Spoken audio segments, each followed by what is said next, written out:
no tenemos ningún problema en aceptar que las 2 de la tarde es un constructo humano. Pero el proceso por el que se puso una manzana, en el que ayer estaba en el árbol, hoy está caída y mañana está agusanada, es también puesto por la subjetividad. En otros términos, si el tiempo no es real, la mudanza tampoco es real. La síntesis de la aprehensión la da el sentido interno, o sea, el tiempo. ¿Por qué? Porque todas estas intuiciones se presentan en una primera dimensión de unidad. Esa dimensión de unidad se llama instante.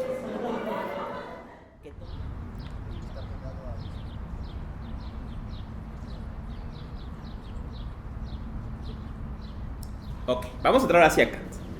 Primero, como decíamos al principio, un recuento. Vamos a hacer un breve recuento, ¿no? Crítica de la razón pura. Quizás la obra más relevante de la filosofía moderna, ¿no?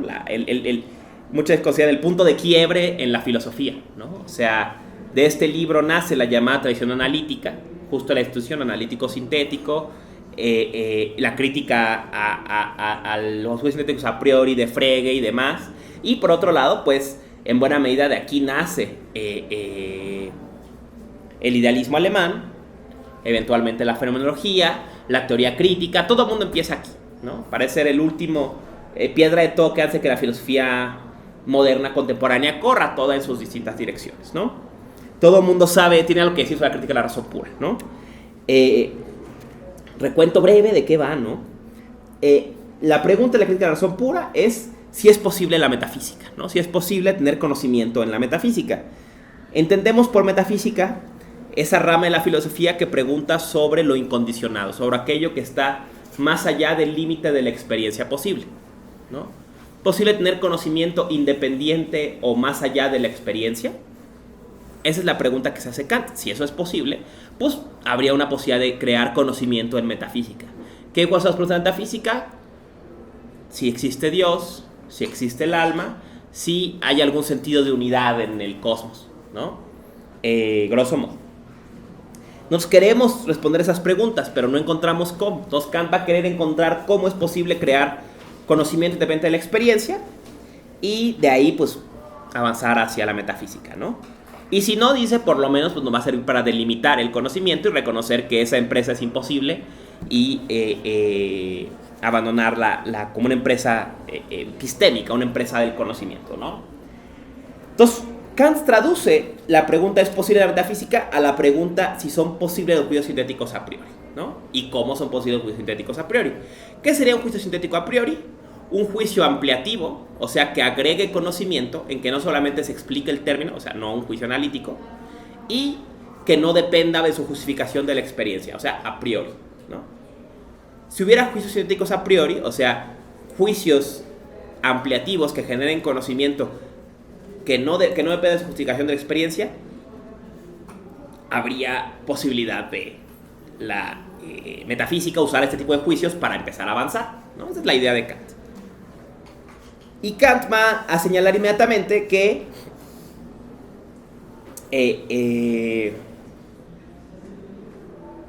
hay un espacio en que sí hay juicios sintéticos a priori, ¿no? Va a reconocer que las ciencias tienen alguna dimensión de juicios sintéticos a priori. La más obvia va a ser la aritmética y la geometría, ¿no? La aritmética y la geometría crean juicios a priori, o sea, que no dependen de su justificación de la experiencia, pero que sí amplían conocimiento, ¿no? O sea, cuando resuelves una ecuación, sí aclaras algo, ¿no? Si ganas conocimiento, no simplemente explicas el término, ¿no? Y aún así, no dependes de la experiencia para justificar tu conocimiento, ¿no? Entonces Kant va a decir, si entendemos cómo funciona la aritmética y la geometría, les podemos copiar la plana y utilizar esa plana para hacer funcionar a la metafísica. Pero para eso va a haber que entender cómo funciona el conocimiento en general, ¿no? Elaborar una crítica de la razón pura, ¿no? Que así la describe tal cual, ¿no? Esto es un estudio de nuestra facultad, de la facultad del entendimiento, de cómo se crea el conocimiento y de ahí ver cómo le hace la aritmética y la geometría para generar juicios sintéticos a priori e intentar usar una estrategia parecida con la metafísica. Eso es básicamente la posición en los prólogos. Hasta aquí pues estamos recontando Kant, ¿no?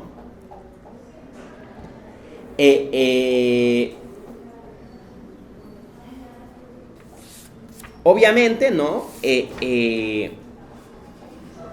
Kant arranca la introducción, ¿no? Aparte haciendo distinciones, mostrando el truco, ¿no? El truco es la famosa frase: todo conocimiento proviene de la experiencia, la tesis empírica, pero no todo él proviene de la experiencia. Si asumimos que la subjetividad agrega algo en el proceso de crear conocimiento, este agregado puede ser la fuente de juicios sintéticos a priori, ¿no?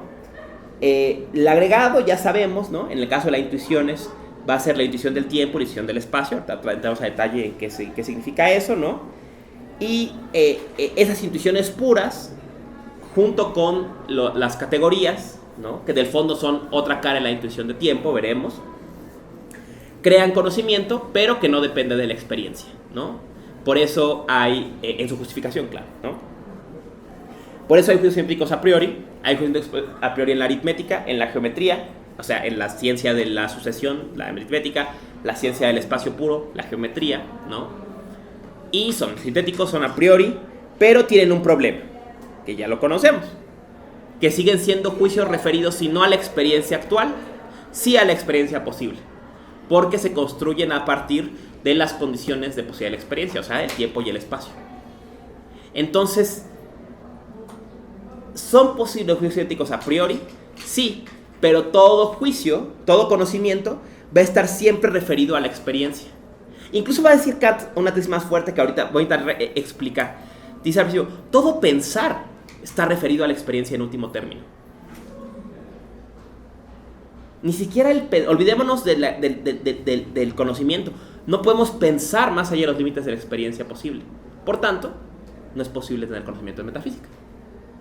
Y entonces tenemos la posición agnóstica de Kant. Nadie puede decir que sabe que Dios existe, nadie puede decir que sabe que Dios no existe, porque no es posible saber esas cosas. Están más allá del límite del conocimiento, entonces cree lo que quieras, ¿no? Grosso modo, ese es el argumento central de la crítica de la razón pura, ¿no?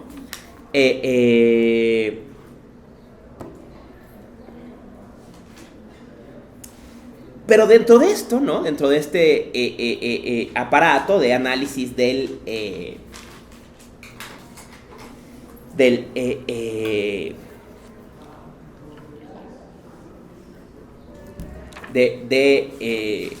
el entendimiento de cómo funciona el conocimiento, vemos que el tiempo va a jugar un rol importante, ¿no? Entonces, un poco la clase de hoy lo que pretende es sondear los distintos momentos del argumento kantiano en que el tiempo va a ser un eje, intentar en la medida posible dilucidarlos, ¿no? Entonces, vámonos a ir recorriendo la crítica de la razón pura.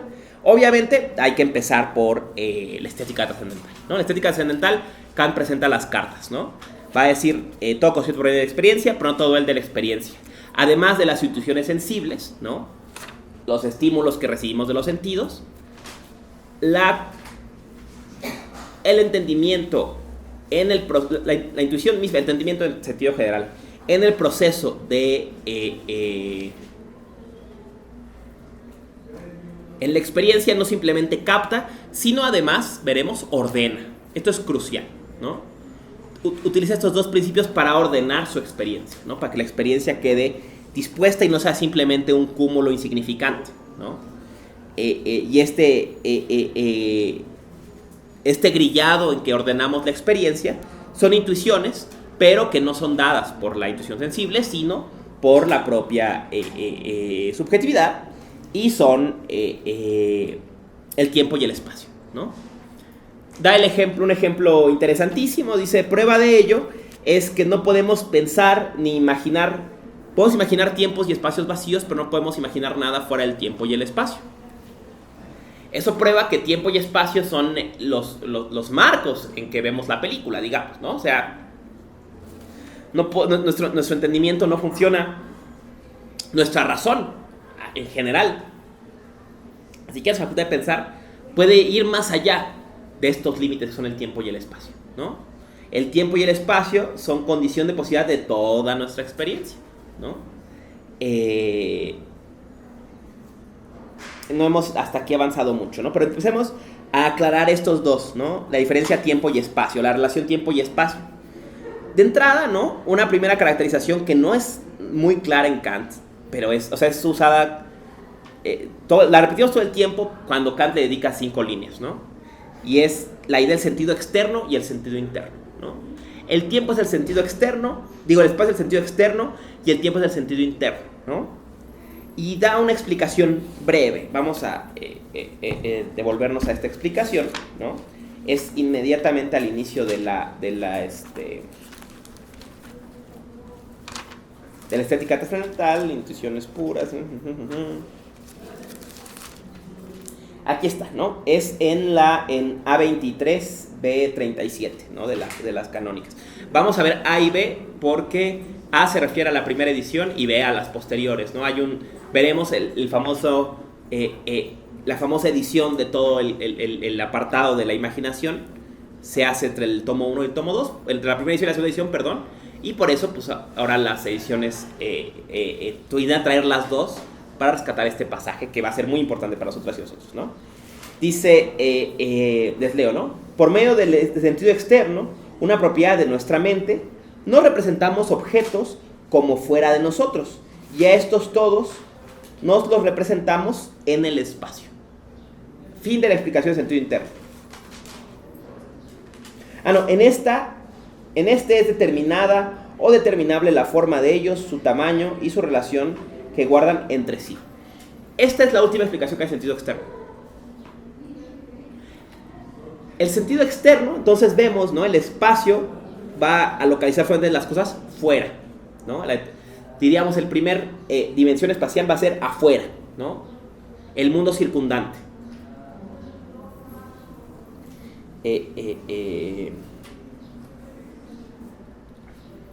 Luego viene el sentido interno, por medio del cual la mente se intuye a sí misma o intuye su estado interno. No da, por cierto, ninguna intuición del alma misma como objeto, pero es, sin embargo, una forma determinada solo en la cual es posible la intuición del estado interno de ella. De modo que todo lo que pertenece a las determinaciones internas es representado en relaciones de tiempo. El tiempo no puede ser intuido exteriormente, así como tampoco el espacio puede ser intuido como algo en nosotros, ¿no? Aquí vemos dos componentes.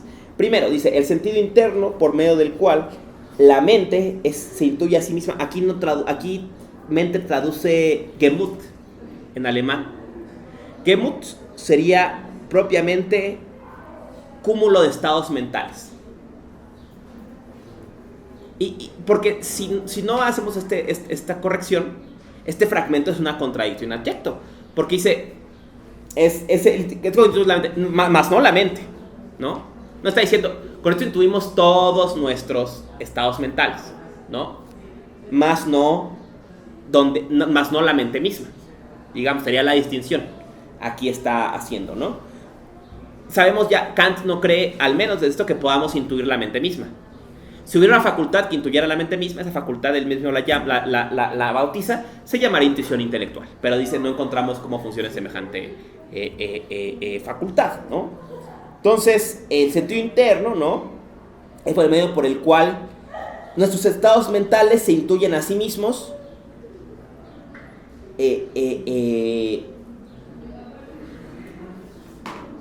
Una forma determinada de los estados internos. Todo lo que pertenece a determinaciones internas es representado en relaciones de tiempo, ¿no? ¿Qué quiere decir esto? ¿No? Un poco aquí podemos leer junto con Descartes, ¿no? ¿Dónde está el tiempo? Adentro, ¿no? Cuando remitimos al pasado, no remitimos una cualidad de las cosas, remitimos una cualidad de la memoria. No traemos una cosa a colación, traemos un recuerdo a colación, ¿no? Cuando pensamos en el futuro, no traemos una cosa a colación, traemos una imaginación, una perspectiva a colación, ¿no? Entonces el tiempo es una relación de los propios estados mentales. Son los estados mentales los que son temporales, ¿no? Aquí recordamos incluso esto que decía Agustín, ¿no? Los percibimos también en nosotras y nosotros mismos, en la medida en que mutamos de la felicidad a la tristeza, de pensar a recordar, ¿no? Nuestros propios estados mentales son objetos, están en el tiempo, ¿no? Ayer me acordé de ti, ¿no? Podemos ubicar también nuestros estados mentales dentro del tiempo mismo, ¿no? Y aquí, como siempre se explica, aunque no es del todo claro, dice, El tiempo no puede ser intuido exteriormente, así como tampoco el espacio puede ser intuido como algo en nosotros. La primera parte es clara. El tiempo no puede ser intuido exteriormente. Claro. ¿Dónde está el pasado? ¿No? Tendría que estar en un lugar. Tendría que pensar que aquí está la mesa pasada. No, o sea, la mesa pasada está en nuestro recuerdo de la semana pasada. Está ahí en fuera donde está. Pero la parte que no es del todo clara, o no sé ustedes qué piensen, es así como tampoco el espacio puede ser intuido como algo en nosotros. No, de veras no podemos intuir nuestra conciencia en una dimensión espacial. Es raro, o sea, pareciera que sí, ¿no? O sea, tenemos... todo el tiempo es que usa la mente con metáforas espaciales, ¿no? La famosa metáfora del espacio interior, ¿no? Como si hubiera un lugar donde guardamos los recuerdos, que ocupan nuestros pensamientos, que ocupan... Has estado en mi mente todo el día, bueno, pues como si fuera un lugar, ¿no? En fin, ¿no? Entonces es rara esta explicación. Pero Kant la va a imponer, y digo, no nos ocupa demasiado porque lo que nos ocupa en particular es el tema del tiempo, ¿no? Pero bueno, llama la atención, ¿no?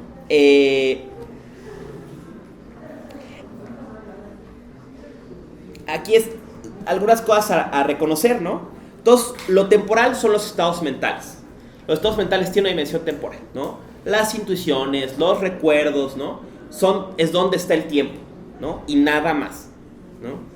Segunda cosa a tener clara, ¿no? O relevante, si bien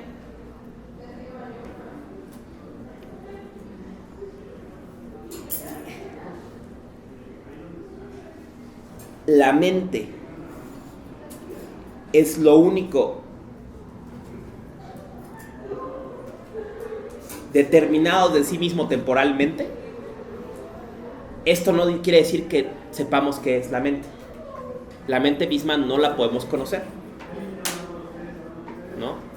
Pero sí reconocemos que sus estados son temporales, ¿no? Fíjense cómo está esta idea, ¿no? Que va, no solamente, pareciera casi en Kant, ¿no? Que no solamente los estados mentales están en el tiempo, dicho en estos términos, no solo los estados mentales están en el tiempo, sino como veremos con los esquemas, son temporales en sí mismos. Adelante dice, todos los esquemas son cantidades de tiempo. O sea, la forma de la subjetividad es el tiempo. Por lo menos su materia prima es el tiempo, ¿no? Y eso es crucial, ¿no? Por eso el tiempo va a ser no va a ser solamente aquí, va a ser transversal a toda la crítica de la razón pura, porque la estructura de la propia subjetividad es temporal, ¿no? Entonces todo el tiempo va a estar el tiempo imponiéndose como un tema, ¿no?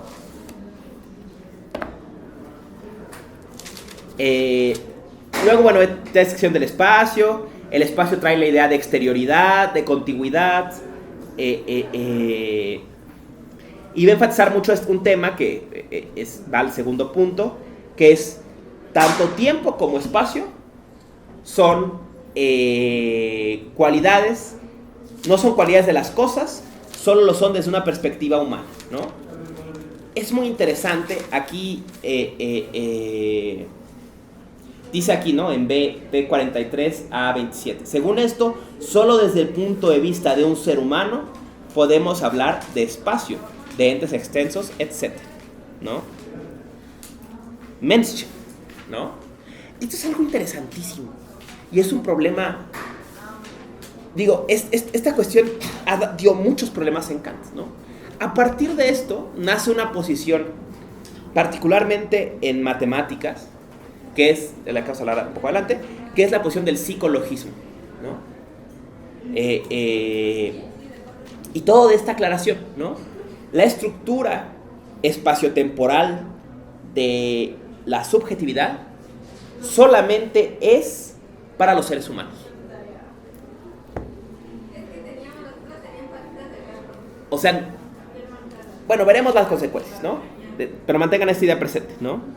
Luego, bueno, el tiempo da la noción de simultaneidad y de sucesión, ¿no?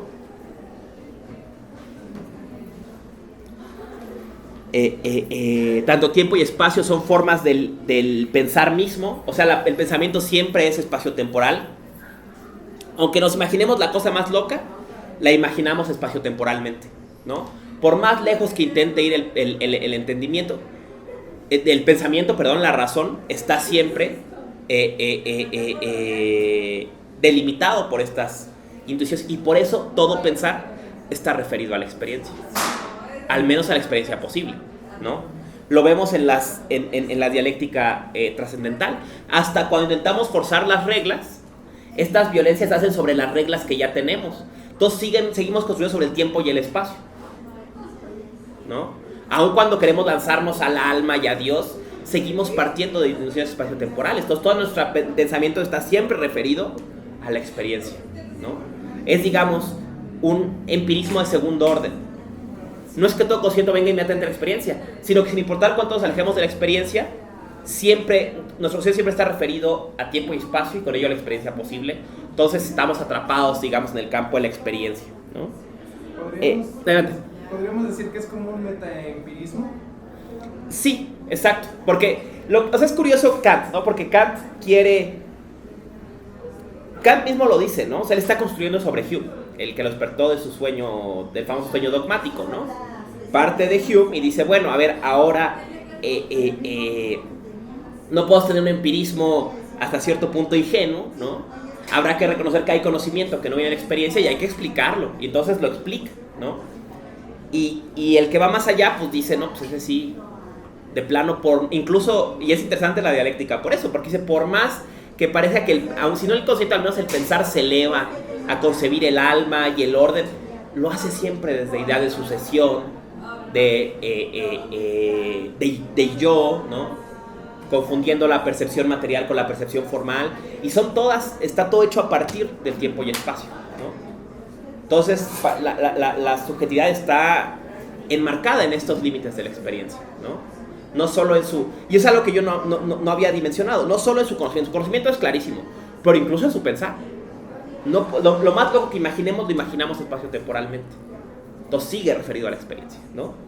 Y aquí hay una tesis interesante que agrega con el tiempo. Dice, el tiempo tiene que, en las pruebas de por qué el tiempo es una intuición pura, dice, el tiempo tiene que ser una intuición pura, porque si no fuera a priori, ¿dónde lo percibiríamos?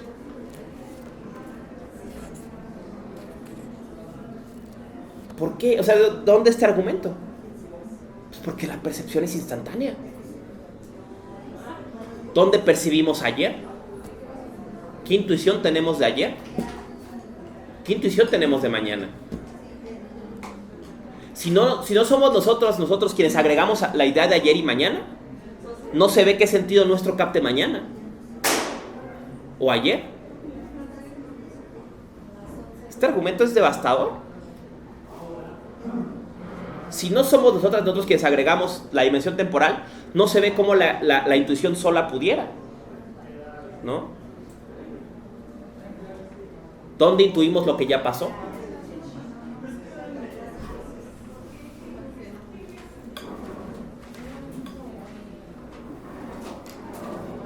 Hasta aquí, ¿alguna pregunta, algún comentario? Estamos ahora en estética trascendental, entendiendo la relación de sentido externo, sentido interno, ¿no? Las características que Kant le da al tiempo y los argumentos que den favor de que el tiempo sea una intuición pura.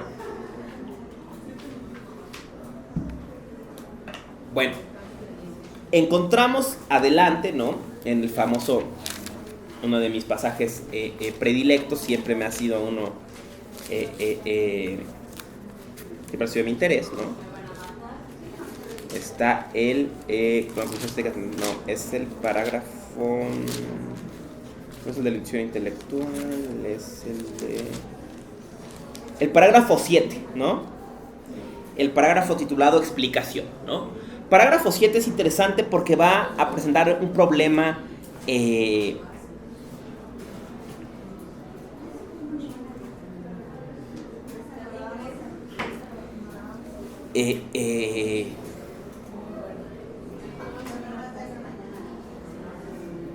un problema sugerente, y lo va a hacer a partir de la noción de Aristóteles sobre el tiempo y el movimiento. ¿Recuerdan cuando Aristóteles dice movimiento? Cuando dice... quiere decir en realidad... Dice el quiero decir... Cuando digo kinesis, quiero decir en realidad metabole. O sea, no solo movimiento local, sino cualquier tipo de mutación, de mudanza. Aquí Kant vuelve al problema de la mudanza. Dice...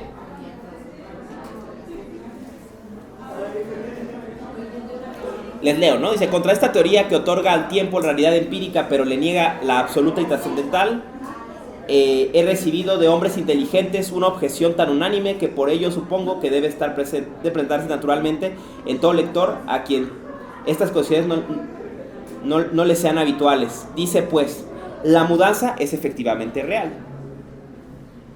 Las mudanzas son efectivamente reales. Esto lo prueba el cambio de nuestras propias representaciones, aunque se quiera negar todos los fenómenos externos y sus mudanzas. Ahora bien, las mudanzas solo son posibles en el tiempo, por consiguiente el tiempo es algo efectivamente real, ¿no? Este es el argumento al que le va a contestar Kant, ¿no? El argumento de la mudanza, ¿no?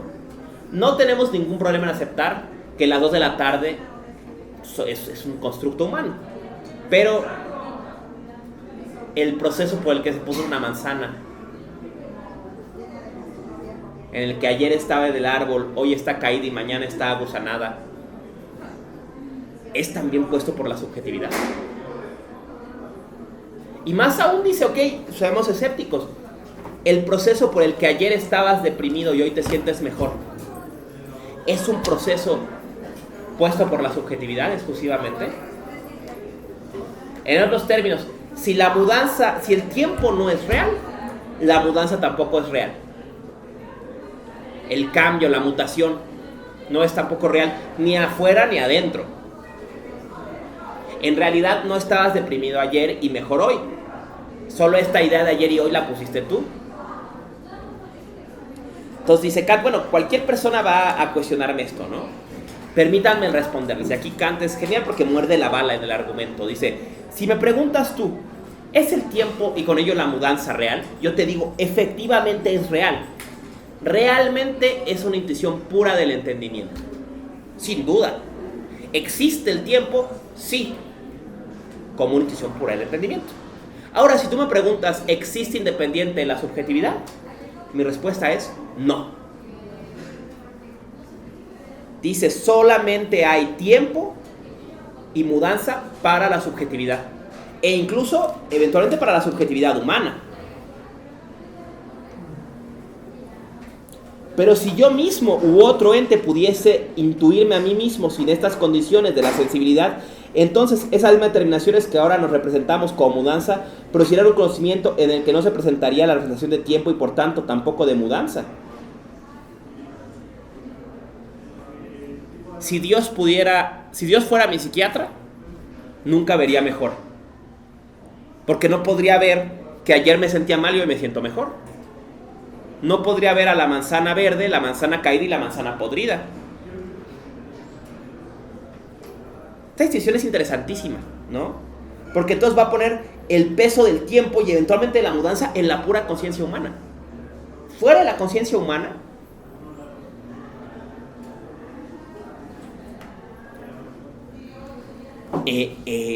no hay tiempo, no hay mudanza, ¿no? En otros términos, adelantándonos un poco, ¿no?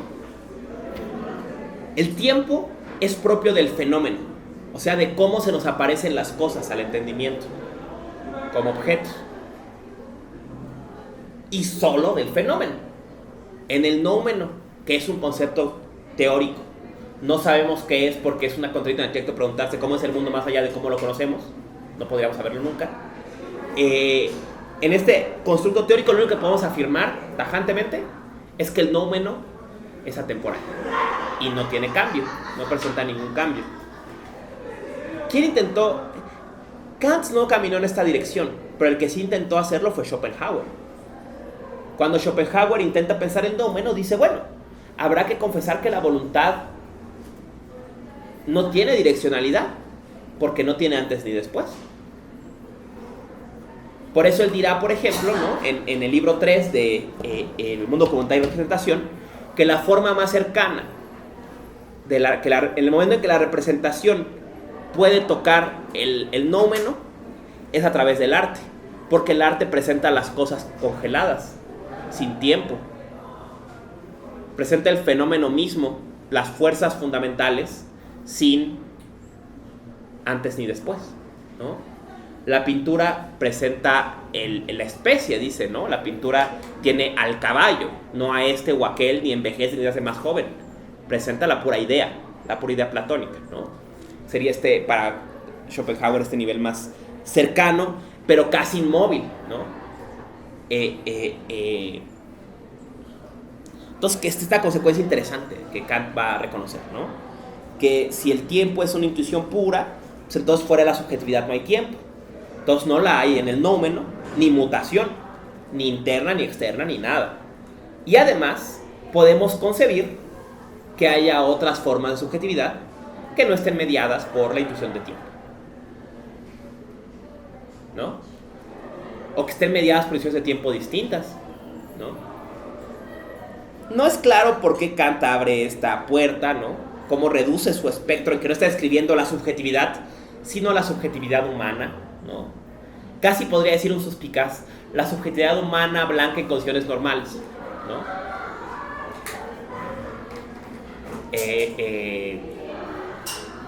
Algún lector podría decir, claro, es cierto, la subjetividad se presenta temporal en condiciones normales, pero en un episodio psicótico habría una continuidad del tiempo también, a través de una experiencia psicotrópica o ritual de algún tipo, ¿se podría romper el flujo del tiempo? Los bebés tienen... Esta es una pregunta divertida. Contaba mi querida profesora María Teresa Muñoz, ¿no? Su pareja es experto en Kant, ¿no? Y tuvieron un bebé. Y estaba en una cena y en una plática filosófica, y le dijo, a ver ya, ¿tu bebé piensa o no piensa? Porque pues para Kant tendría representaciones, ¿no? Y empezaron a platicar de eso, ¿no? Y esta pregunta, ¿no? O sea, ¿los otros animales tienen nociones de tiempo? Schopenhauer va a decir que sí, que todos los seres vivos participan de la representación en algún nivel. Pero Kant nunca entra en detalle de esa cuestión, ¿no? Entonces, queda así el pendiente. A lo mejor hay otros animales o seres vivos que perciben el tiempo de otra forma, ¿no? Recordemos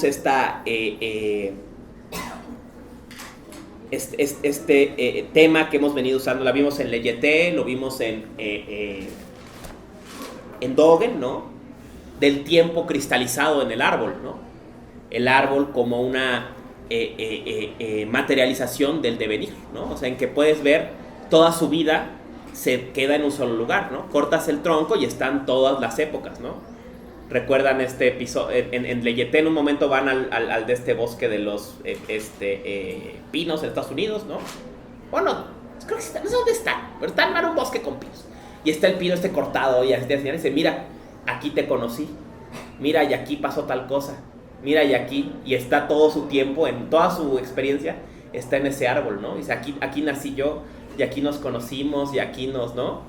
Todo desplegado en en el mismo tronco, ¿no? Y otra consecuencia, ¿no? Que va a dejar aquí Kant es, si el tiempo solo existe como forma, como intuición pura de la subjetividad humana, eso quiere decir que la mutación solamente existe para la subjetividad humana, pero también quiere decir que las matemáticas solamente existen para la subjetividad humana. Lo que les decía, es esta posición de Kant inaugura lo que en filosofía de las matemáticas se llama psicologismo. Esto es, cualquier teoría que sostenga que el fundamento de la aritmética es una representación de la estructura de la subjetividad. Decía uno de los seguidores de esta posición, que es Stuart Mill, el gran enemigo de Frege, ¿no? Lo que quiero decir el psicologismo es que 2 más 2 es 4 por la constitución de la subjetividad de los seres humanos, pero que otros seres con una subjetividad distinta, aliens, Dios, lo que sea, podrían comprender con igual certeza que 2 más 2 sea 5, porque tendrían otra noción de sucesión, porque la sucesión es la condición de la aritmética y la sucesión es sucesión pura. Esto aterraba a Frege, ¿no? Y por eso va a intentar Frege demostrar que los juicios de la aritmética no son sintéticos a priori, sino que son de hecho juicios analíticos. Y ese es, digamos, el nacimiento o el primer gran proyecto de la filosofía analítica, ¿no? Demostrar, revalorizar la analiticidad y entonces probar, por ejemplo, el caso de conceptografía, fundamentos de la aritmética, ¿no? Que es posible fundar la aritmética no en juicios psicológicos, sino en reglas lógicas, que son independientes de la subjetividad, ¿no? Pero bueno, aquí está como este pasaje breve, ¿no? Sobre dónde está el tiempo y quién tiene experiencia de tiempo, va a tener todas estas consecuencias, ¿no? Hasta acá algo que no quede claro, algo que quieran agregar. Con esto dejaríamos ya la estética.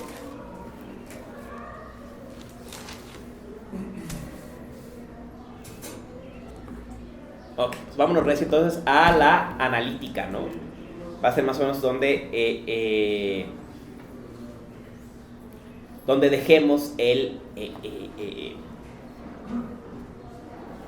Es curioso, el espacio se queda en la estética, pero el tiempo va a continuar atravesando toda la obra de Kant, porque como vimos, el tiempo está conectado a la propia estructura de la subjetividad, ¿no? Es la dimensión de la subjetividad, ¿no? O sea, es lo que mide la subjetividad o ordena la subjetividad, ¿no?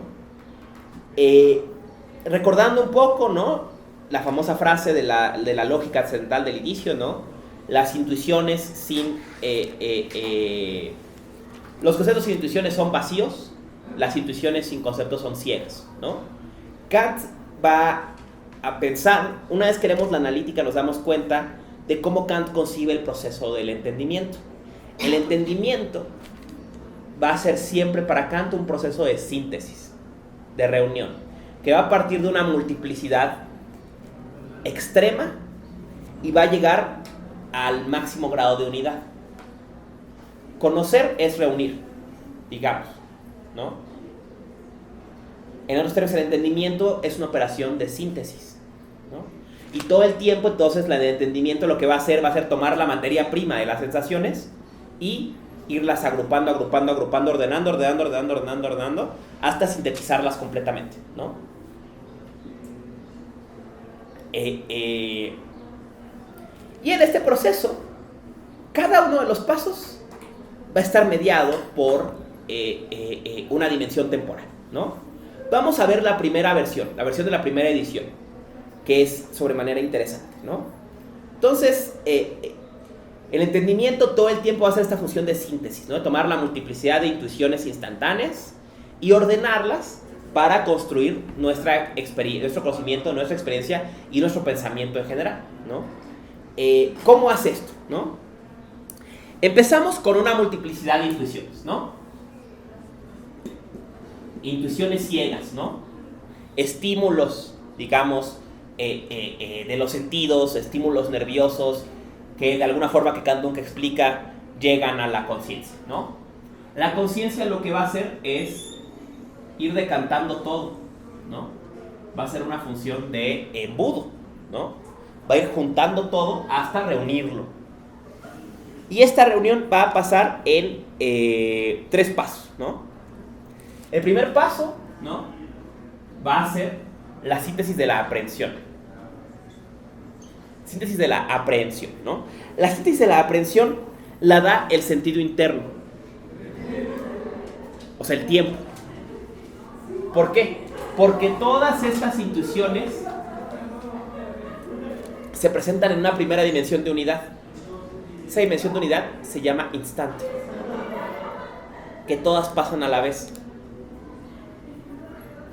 ¿Qué reúne la textura, el color, la temperatura, el olor, el sabor de algo? Que las intuyo todas juntas. Entonces, esta relación de simultaneidad va a ser el primer paso de la síntesis de la aprehensión, que entran juntas, digamos. Pensemos en el ejemplo del café, ¿no? Le damos un trago al café y el olor, el color, la temperatura, la textura, el sabor, ¿no? Todos entran juntos. Y entonces estas experiencias que en un primer momento podemos pensar como independientes, ¿no? Porque pasan a distintas dimensiones, sea estímulos químicos, electromagnéticos, lo que sea, se juntan primero porque la conciencia las capta juntas y las acomoda en una primera unidad que se llama instante. El problema es que el instante no está limitado a cosas, ¿no? En un instante uno experimenta un montón de cosas, ¿no? El café, pero también la dureza de la silla, el frío del ambiente, el sueño, el calor del sol, todo eso está en un instante. Pero la primera síntesis de la intuición, lo primero que la reúne es la apercepción, o sea, que son todas juntas. Y vemos cómo es una dimensión espacial lo que las reúne, el instante, ¿no? Recordarán aquí el nombre que daba Aristóteles al instante, el nin, ¿no? Este es el nin, la creación de este instante, de esta unidad temporal, ¿no? Pero luego, y eso es en la primera edición solamente, ¿no? Las intuiciones no son solo instantáneas, ¿no? Si solo tuviéramos esta síntesis, tendríamos una experiencia sinestésica instantánea de todo el mundo, ¿no? Solo viviríamos mundo, ¿no? Pero vivimos el mundo transtemporalmente, ¿no? O sea, no solamente es este café, sino lo reúno con el que hice, con el que me estoy tomando y con el que dejo enfriarse en mi escritorio, ¿no? O sea, todo le doy esta unidad transtemporal. Para eso, dicen, necesitamos la síntesis de la representación, ¿no? De la reproducción, perdón, o la síntesis de la imaginación. Este apartado es interesante porque figuraba en la primera parte de la crítica de la razón pura, en la primera edición, y para la segunda Kant la va a eliminar. O va, bueno, al menos a reducirla significativamente. Porque la síntesis de la reproducción o la síntesis de la imaginación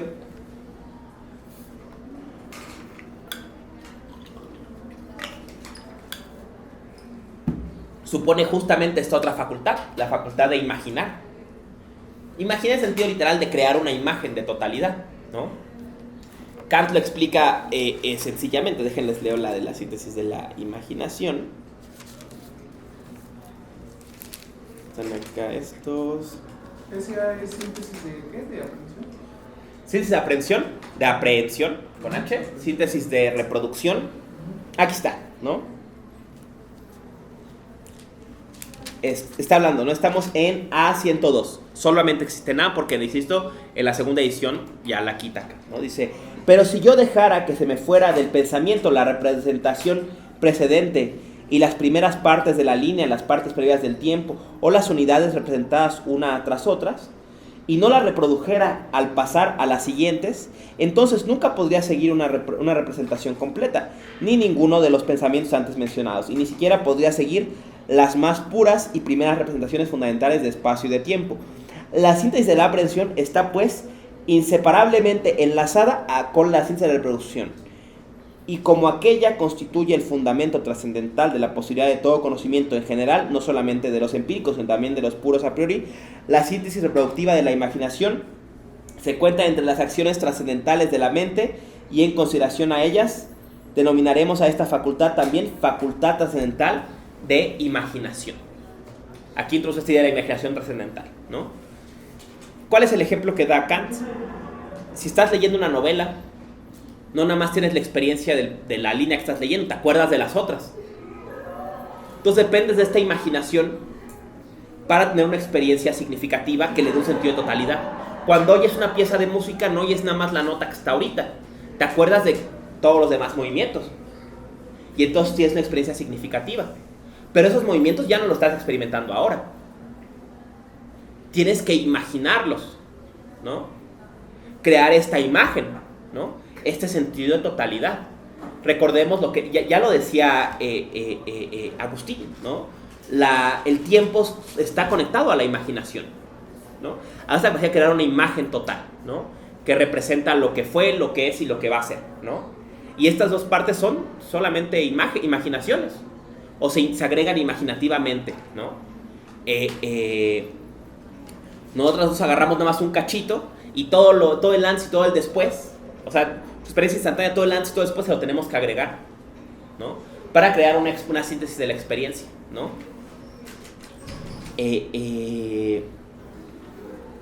Sin ver el peso que le da esta predicción, canta la imaginación, ¿no? Es una facultad fundamental, ¿no? Curiosamente, quien va a rescatar mucho esta idea, donde vamos a encontrar mucho esta idea, va a ser los pensadores románticos, ¿no? En Schiller, en Goethe, en Schelling, en ese sentido, que van a reivindicar el papel de la imagen y de la imaginación, ¿no? Pero Kant va a querer como desembarazarse de esta concepción, ¿no? Y entonces, ¿no?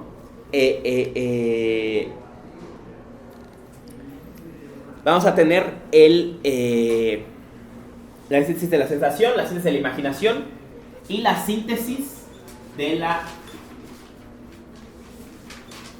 apercepción, ¿no? ¿Qué es lo último que le da unidad a la experiencia? ¿Cuál es el final del embudo de la experiencia? Ya sabemos.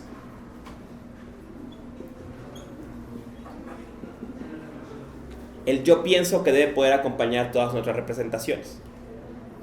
Que todas las experiencias están reunidas en una unidad transtemporal más grande, que son todas mis experiencias.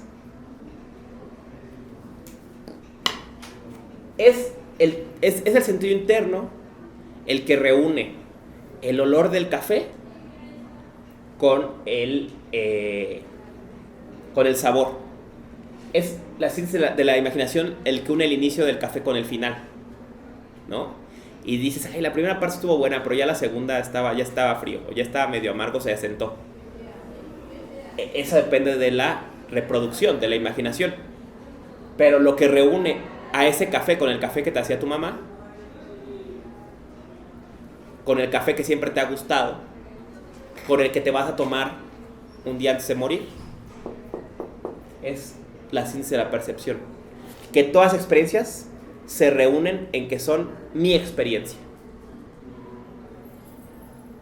Esa es la última función de síntesis. Que todo lo que pasa y me ha pasado a mí. Eso es lo que le da unidad a la experiencia, ¿no? Y agrega Kant. Por eso, esta unidad última es lo que le da unidad al espacio y al tiempo. Por eso no hablamos de muchos tiempos, sino de solo un tiempo con muchas partes, ¿no? Por esta unidad total de la experiencia es que asumimos que no es que en un tiempo pasó esto y en otro tiempo pasó esto, sino en el mismo tiempo, hoy pasó esto, ayer pasó eso, mañana pasó eso. Dándoles un ejemplo, decía mi queridísima profesora Elsa Cross, ¿no? Cuando hablaba de la India, decía, el problema cuando nos entramos a la India es que la India no tiene una noción de historia. En la India no hay una idea de historia, porque no hay una idea de cronología. Hay una idea de narrativa, pero no tiene sentido la pregunta ¿qué fue después de qué? Porque todo pasó en un tiempo aislado. Piensen, por ejemplo, eso lo pueden ver claro en las historias de Buda, ¿no? Es que una ocasión Buda hizo esto. Y dices, bueno, pero ¿eso fue antes o después de que hablara con Mac? Es una pregunta impertinente, porque fue otro Buda, en otro universo. Oye, pero ¿quién creó el universo? ¿Lo creó? ¿Fue un huevo? ¿O fue Shiva? ¿O fue...? Bueno, todos. Porque fueron muchos universos. O sea, decía ella, la noción de una temporalidad estricta, lineal, es propia del cristianismo y es propia del cristianismo en esta noción apocalíptica de proceso, ¿no? Para la India no hay una idea de, bueno, ¿y qué fue antes? No sé, güey. O sea, uno fue en un tiempo y otro fue en otro tiempo. ¿Y cuál fue primero? Bueno, no importa, ¿no? No tienen esta unidad total de la temporalidad, digamos, que aquí asume Kant, ¿no? Que sería propia de la estructura de la conciencia, ¿no? La conciencia misma sería esta unidad de todo el tiempo y de todo el espacio, ¿no?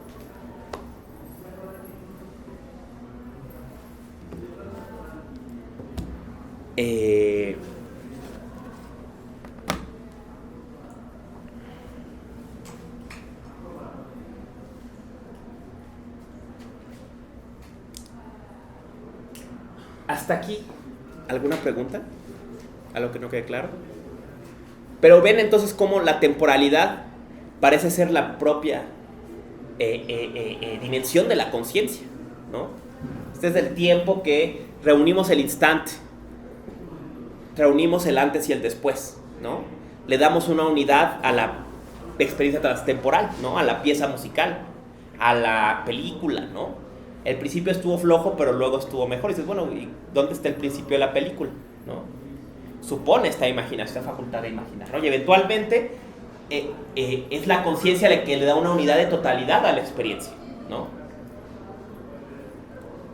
La que une todos nuestros pensamientos, imaginaciones, deseos, experiencias, ¿no? Es yo pienso, ¿no?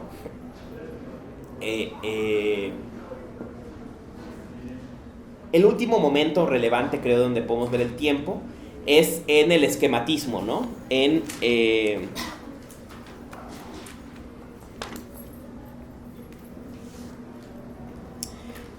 el esquematismo de los conceptos puros, ¿no?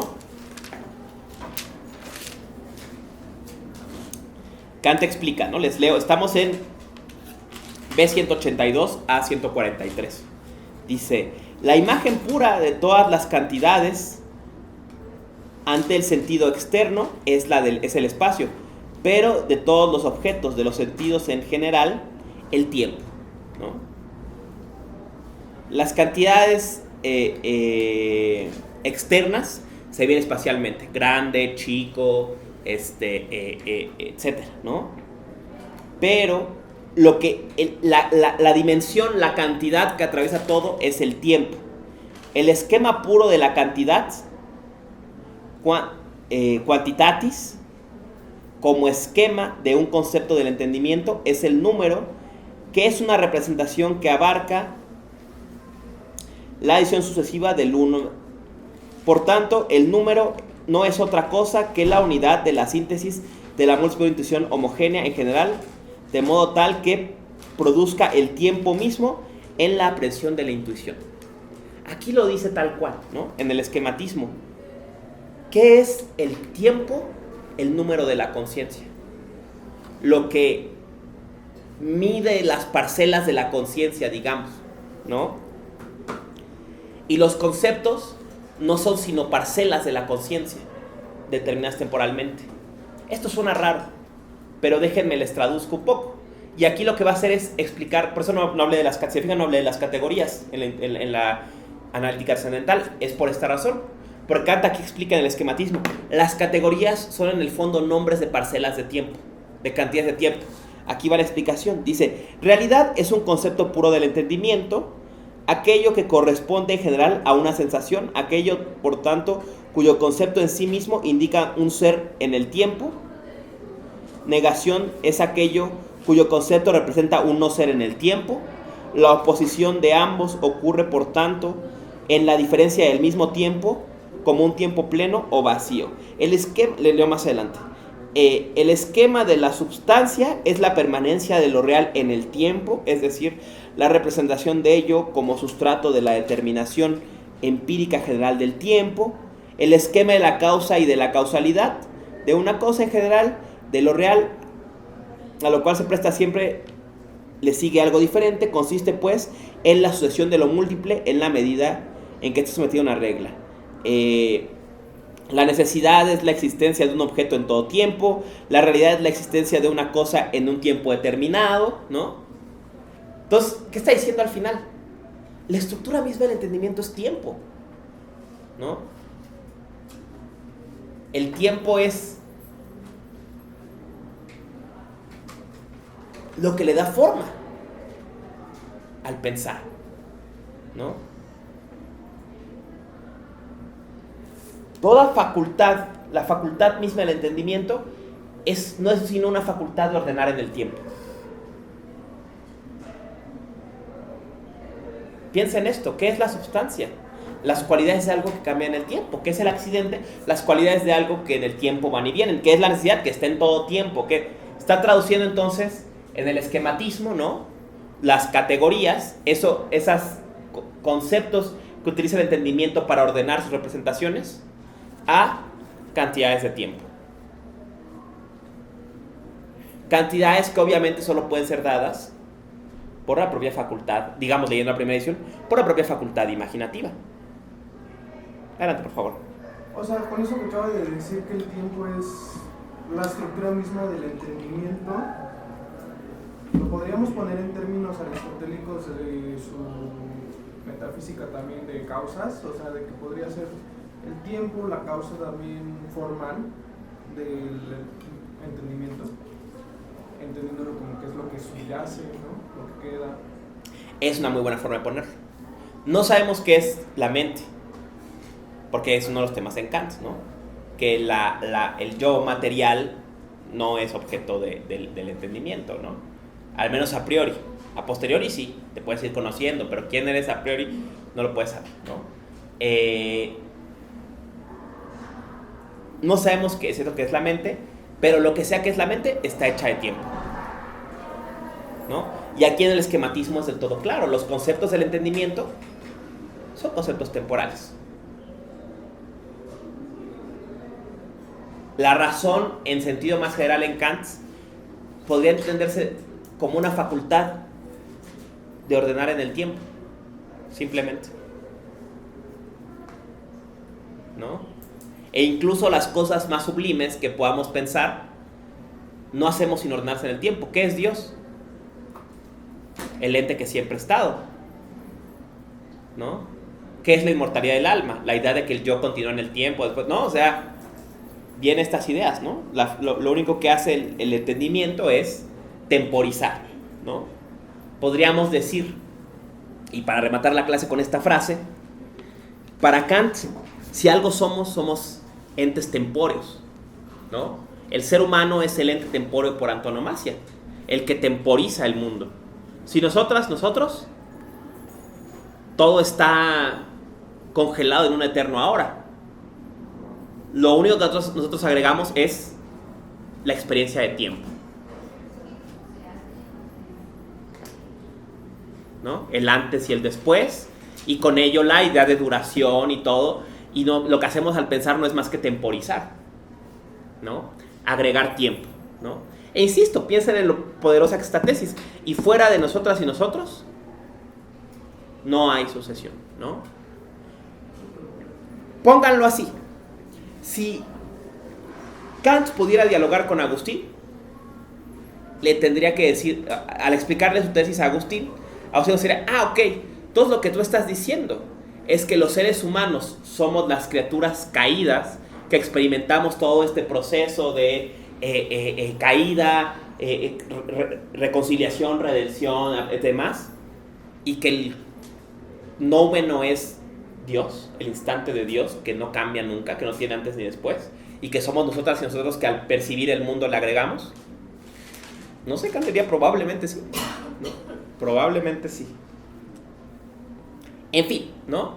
Aquí vemos la determinación moderna del tiempo, ¿no?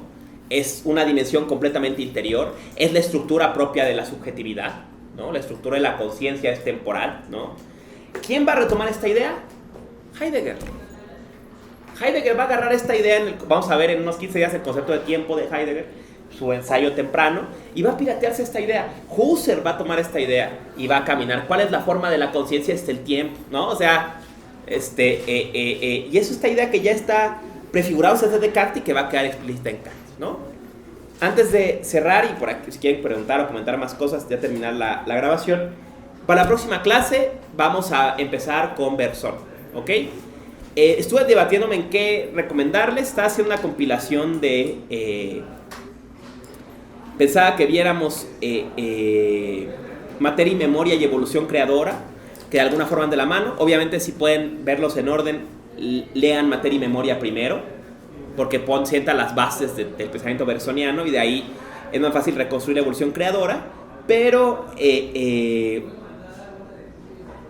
finalmente me incliné por que lo más fácil que podemos hacer para no ponernos a seleccionar pasajes es piratearnos la selección que ya existe, que es la selección de Deleuze, ¿no? Hay una compilación que se llama Memoria y Vida, textos escogidos de Berzón por Gilles Deleuze, ¿no? Entonces Deleuze hace una compilación de fragmentos de Materia y Memoria y Evolución Creadora, básicamente, y los entremezcla. Yo creo que si le echan una leída a eso, se entiende bastante claro lo que quiere decir lo que quiere decir Berzón. Deleuze, la verdad, no hace más que seleccionar los fragmentos, y están los grandes temas, ¿no? Por lo menos lean, pues, aunque sean los primeros 10, ¿no?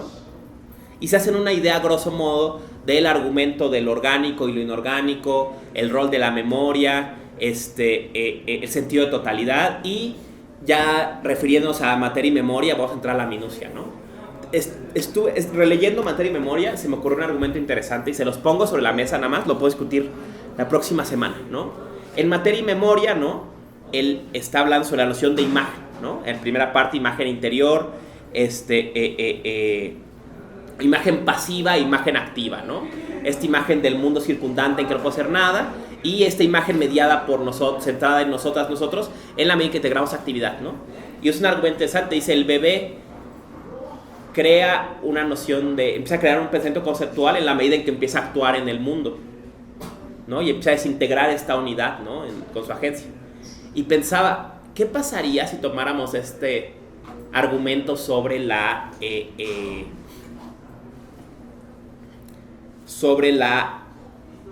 aparición del yo a partir de la agencia en Bergson, ¿no?